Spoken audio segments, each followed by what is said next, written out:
Good evening and welcome to another episode of Face to Face. Yours truly, Nesta Can. And today we have a special guest in the studio. Yes. He goes by the name of DJ Gel. What's going on, my man? Things cool, you know. I mean, doing the best that I can in the little pandemic that we're in. Yeah. I see that you're doing a lot, man. I've been following you on social media for a while. Being creative. You have something with the with Pandora recently. Can you tell me a little bit about that? Yeah, sure. So SiriusXM, which owns Pandora, they've actually launched like a whole initiative into soca music and Caribbean culture. Right. Recently, I've put together like this experience with Pandora. Right. The different carnival modes. So they have like a groovy mode, a power soca mode, and a monk mode. And each mode exposes like in addition to the music, exposes certain interviews with artists and DJs such as myself that talk about the music and the history behind it as well. Because that's kind of missing, right? We don't really see that on Spotify or on Apple Music. Right. So Pandora has agreed to take the first step with us as these soca creators. Yeah, I see, and I like the fact that you always helping people out, showing them how to like download crates and tracks and stuff like that. Yes. Yeah, so I like the fact that you always posting things and helping people out. How did you get into music? How did you start DJing? It's funny. So there's no musicians in my family. Let's just say that on record, right? I would say I'm one of the first. Now, my mom and my dad, however, they're big soca people. They're carnival people. They, well, fats, every time carnival comes around, they're usually ones that's partying and even in some cases organizing as well. So my mom was very instrumental in organizing parties and promoting. And I used to go around. Sometimes I'd be in the backseat when she's talking to this DJ or that DJ. Or I would even be at the venue when she's setting up with her friends. And most times, I'm actually by the DJ. So I always had this fascination. I was like, oh, how did they mix this song and this song together? And I would always stand behind, but not, not know anything because I'm young. Right. And then I guess when I finally got the shot, it was a no-brainer after that. You guys are from Trinidad, right? Trinidad and Tobago? Yeah. Okay. The name DJ Gel, how did that come about? So it's an offshoot of my name. It's actually a nickname that I had growing up because there was this girl by the name of Ashley who could never pronounce my name correctly. So she gave me Gel as a nickname and that kind of stuck. So I actually owe her some royalties on the name. What genres of music do you play? So soca music, of course, dancehall. In most recent times, Afrobeats because of what's been going on with the movement, as well as some of the similarities to soca,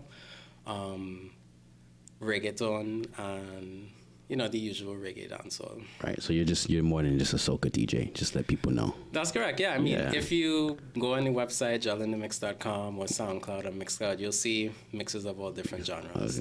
I liked EDM for a point in time too. I think that we haven't seen like a good wave of it since 2013, 14, 15. Yeah. Because I felt like the music now, especially in EDM and in the pop and the alternative world, has slowed down, right? Right. For those of you listening that may not have the musical knowledge and like what the hell is Gel talking about, essentially music is categorized for me and for other DJs by BPM or the beats per minute. For example, how your heart races and then have different beats. Music kind of works in that spectrum as well. So when I say that the music has slowed down, I'm really specifying that music like EDM and dance and electronic has gone from like a 130 BPM or beats per minute to like 100 and even slower than that. Yeah. At one point during like, was it 2015, 2014? It was like everything was like the groovy was like more 115, 112 around there. It still kind of is still like that. So the way how soca music is now too, we've seen, I think all the genres are trying to, believe it or not, cross over into each other. Right. So Afrobeats is trying to do what hip hop is doing. Soca is trying to do what Afrobeats and dancehall is doing. And now a lot of the music is coming out in kind of like the same tempo. Right. Which is why in certain events pre-COVID, you would hear DJs mix like a soca song, an Afrobeat song, and a dancehall song, all within the same session because they all had the same speed. Same speed. What do you think happened to Power? Do you think it's coming back? The Power soca? So Power is back. Mm-hmm. I think that we've definitely seen a resurgence in it in the last 3 or 4 years. Right. But of course, I have to give credit to the other islands as well, right? Like Dominica, Grenada, St. Vincent and the Grenadines, St. Lucia. Right. Because they've always kept Power soca alive. It never died. The reason why we have this conception that Power died is because Trinidad and Tobago and Barbados slowed the music down. To kind of get into this crossover world. Yeah, so back in the 2000s when you had all the Power soca coming out of Trinidad and Barbados and stuff, now it's like different. When did it stop? Like after 2010, you think? I would say around 2013, 2014. Okay. A lot of the artists had this perception that if you slow down the music, you could cross over into different markets. Now, myself, along with a couple other DJs and producers like Travis World, we've always had this theory that you don't necessarily need to slow down the music to cross over. One of the biggest soca songs that is recognized, not necessarily by sales, but by popularities in terms of like cruises and some of the more Americanized or European markets is Palance. Palance, yeah. Now, I was going to bring that up. Us in the soca community, we're not really fans of it because it's overplayed. But for those that are experiencing soca music for the first time, it connects with them. Right. And more so, Power soca, believe it or not, and it's funny that people don't realize this, has a lot of similarities with how alternative rock and their vibe and their energy and how alternative rock and metal, it kind of in some ways is comparable to Power soca. Yeah. Before Palance, it was either Jump or It's Carnival. Yes. People know. Well, believe it or not, too. For those that chase Carnival and go all over the world, those are normally the songs that play in like the token soca set. Right. Do you produce or make beats?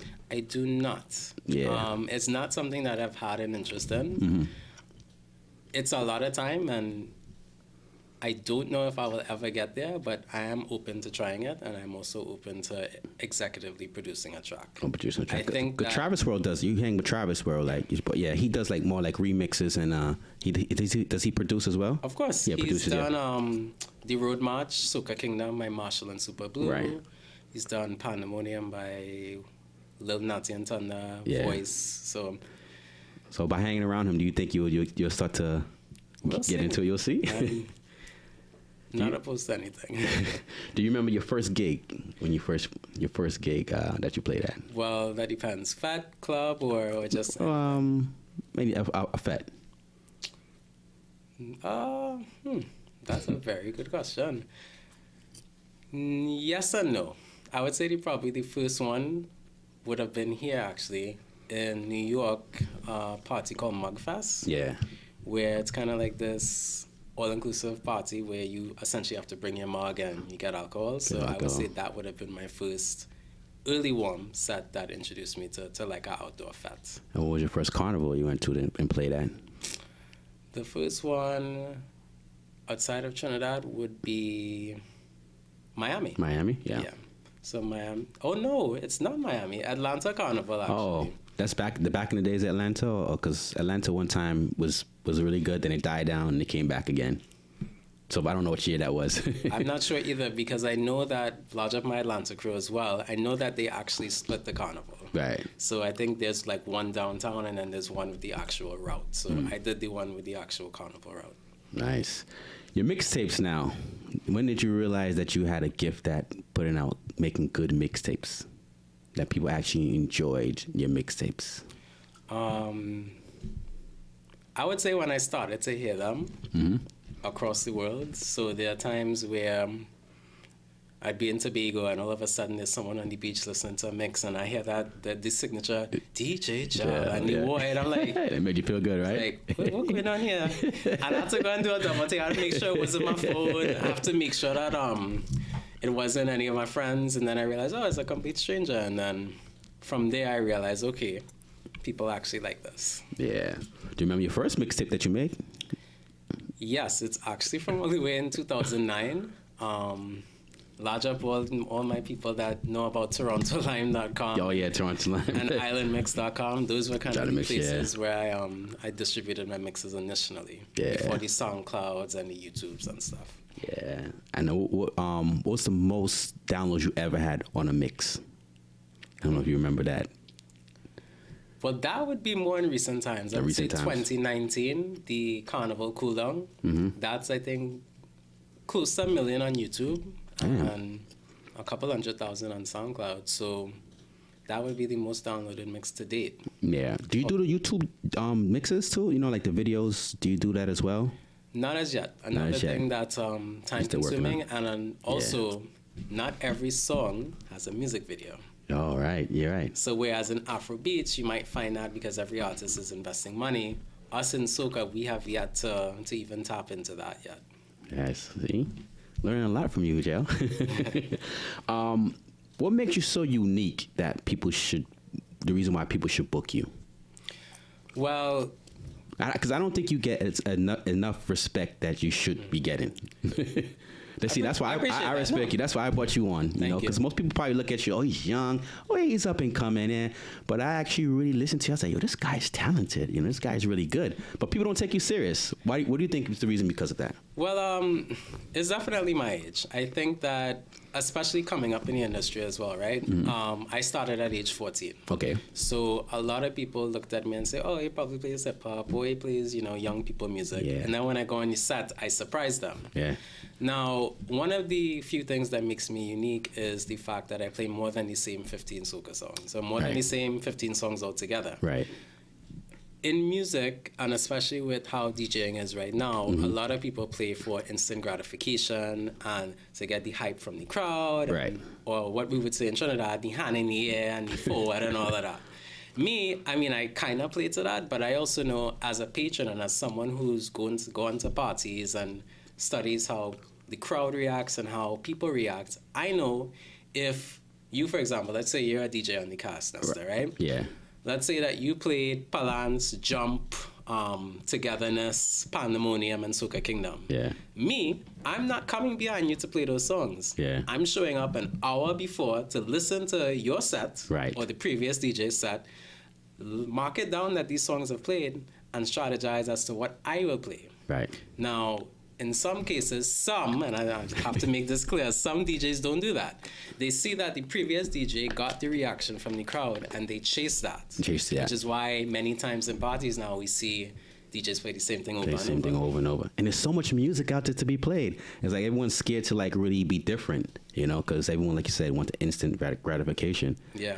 And even more so, there's other soca besides Trinidad and Tobago. Yeah, definitely. I think that there's this misconception that only all the good soca comes from Trinidad, but it's not true. Yeah. And we're now beginning to see how the other islands are stepping up and the other artists are stepping up as well. Yeah, definitely. What DJs in the business that you look up to, that you looked up to when you first got into the business? So growing up, I looked up to Dr. J, the soca prince out of Toronto. Yeah. DJ Spice. Okay. Back to Basics, and Private Ryan as well. Yeah, because right now for me, of course, Brian was number one in terms of the soca mixtapes. To me, when I listen to the soca mixtapes, is between you, Ryan, and Close Connection. Those are the three that I really like. Definitely, and to me, it's a shock that Close Connections and them broke up. Yeah. Last year. Yeah, so I kind of putting you a little bit. I don't want to say it's Ryan. I don't want to say anything, but now I'm putting you up there. You and Close Connection, I listen to 1 and 2 now. I still listen to Ryan too, but I like something different. So It's between you and Close Connections I really listen to. So yeah, you're in my top 3, buddy. Appreciate that.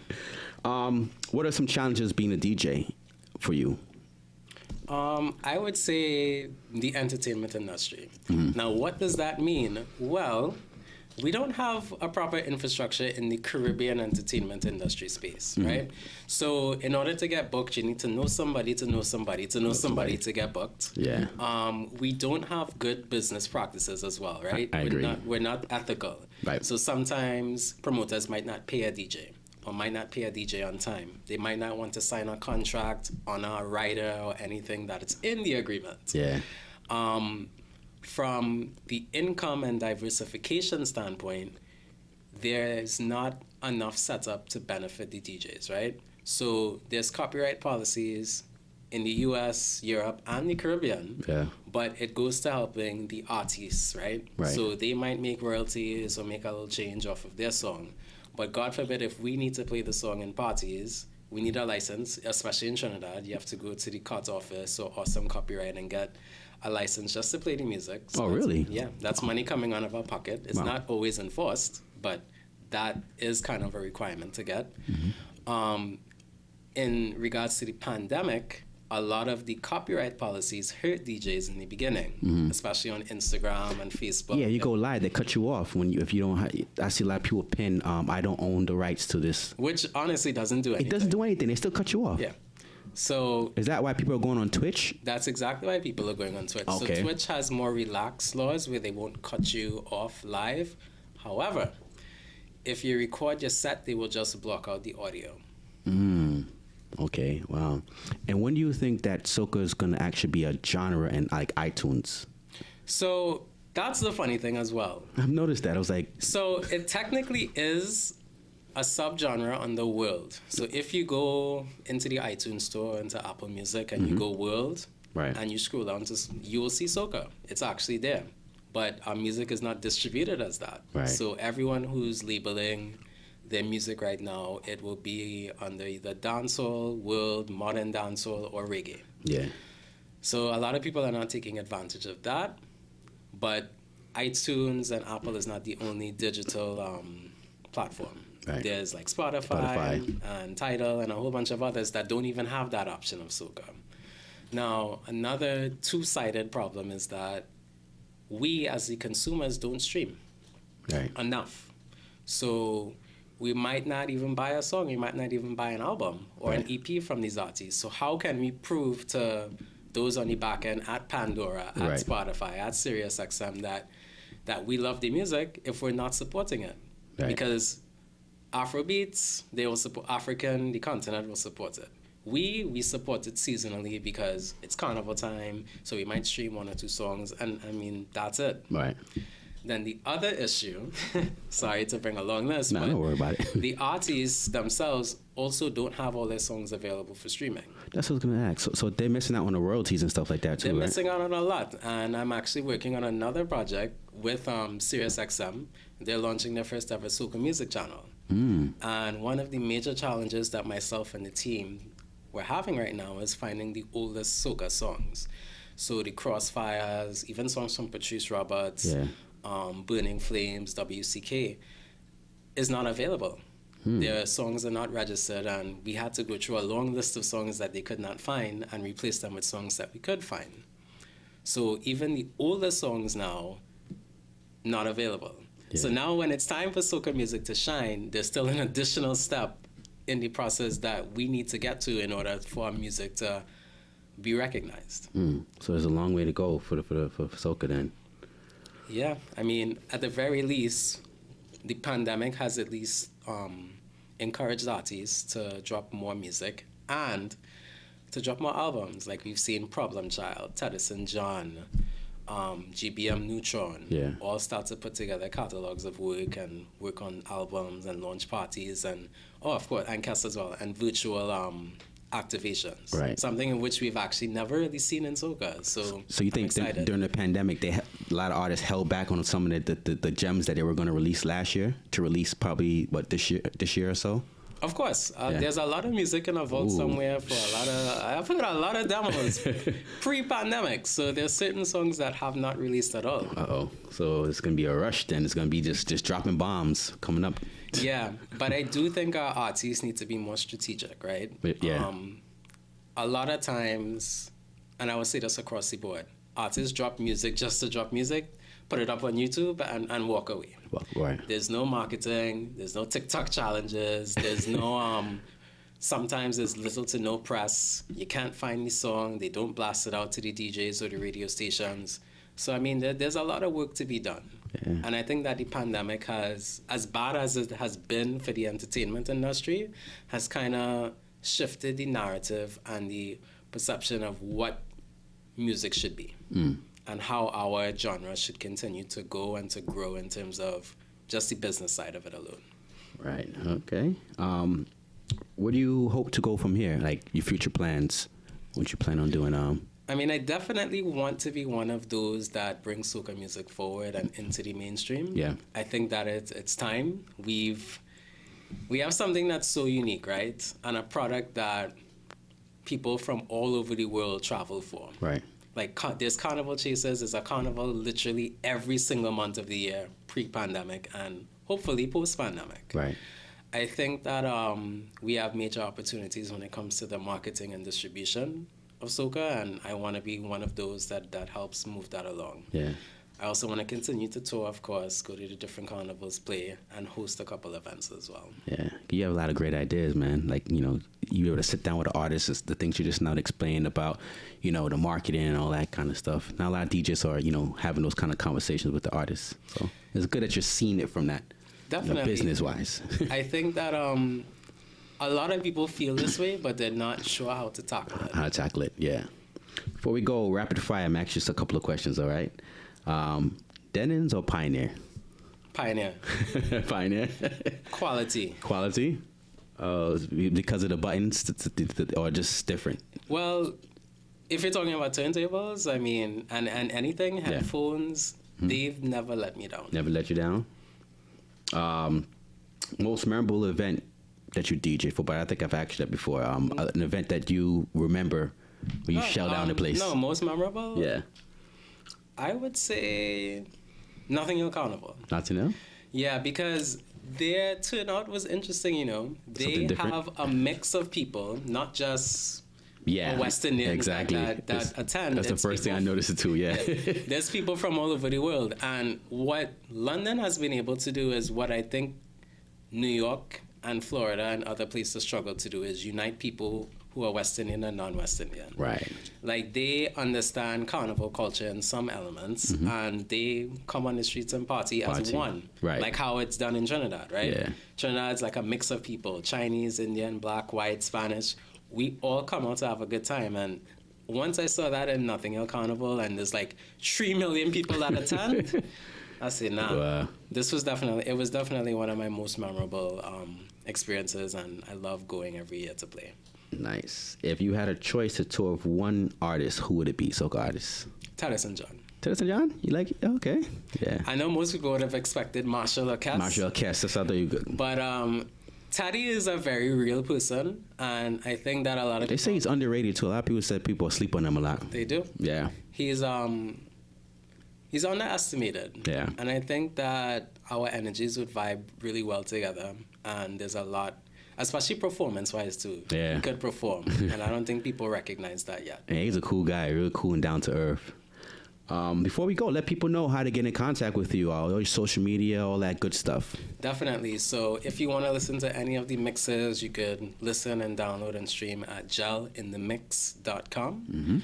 You could also follow me basically everywhere at Gel in the Mix. It's one unique handle: TikTok, Facebook, Instagram, AudioMac, podcasts. Am I missing any? Spotify? No, So Spotify, no. Spotify actually removed DJ mixes recently. Oh, wow. Okay. It goes back to the copyright, but it's all good. So everything at Gel in the Mix. All right, Gel, it was a pleasure having you on the show. Thank you. And look forward to working with you in the future. Likewise. All right, this wraps up another episode of Face to Face. Yours truly, Nessa Ken. Take care and God bless.